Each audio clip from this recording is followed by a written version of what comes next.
साथीहरू टक्कसँग अहिले चाहिँ म के गर्न लागेको भने काँक्राको अचार बनाउन लागेको देख्न सक्नुहुन्छ। यहाँनिर छ।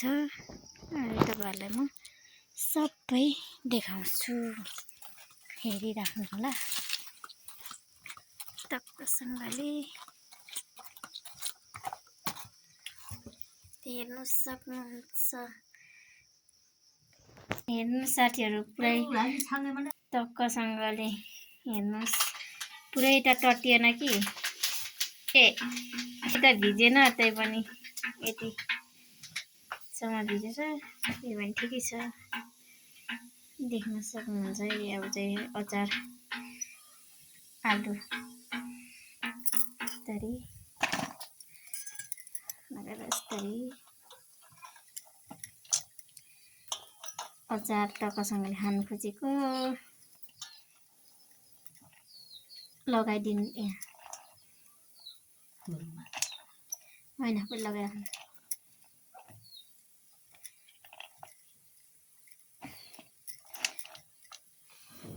मेथी लगाइदिनु न। फुलमा सिदिन हुन्छ कि हुँदैन यही र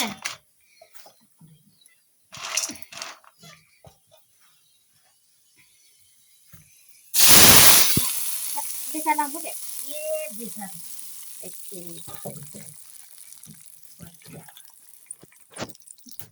यस्तो हुँदैछ।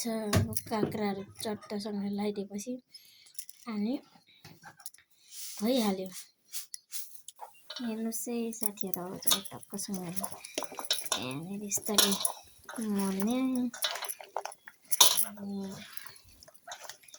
अनि त खाने हो। अमिलो भएको भए झन् मिठो हुन्थ्यो अझै, अमिलो छैन। यसो घरमा थोरै खाऊँ भनेर। हेर्नुहोस् है आजको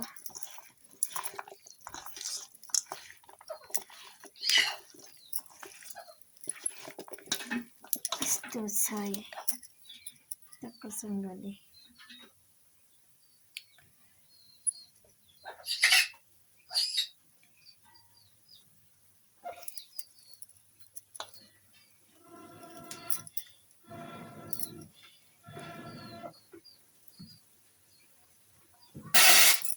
तपाईहरु कसरी खानुहुन्छ?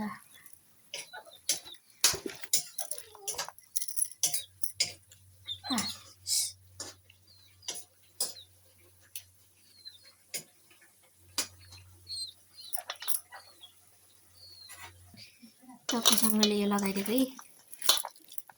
चटपटे मसला पनि अलिकति लगाइदिएको साथीहरू टक्कसँगले हैन। अलिक कलरफुल देखिन थाल्यो। बबाल मिठो हुन्छ होला है अब।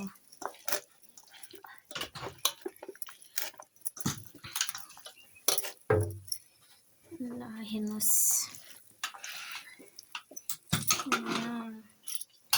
आज चाहिँ टक्कसँगले काँक्राको अचार, आलु, गेडागुडी, प्याज चाहिँ कम भयो, अलिकति थोरै मात्रै लगाइदिएको।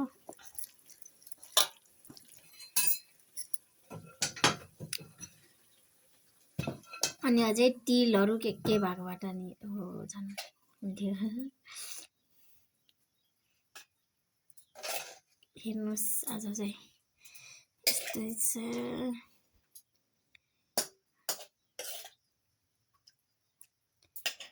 Thank you so much.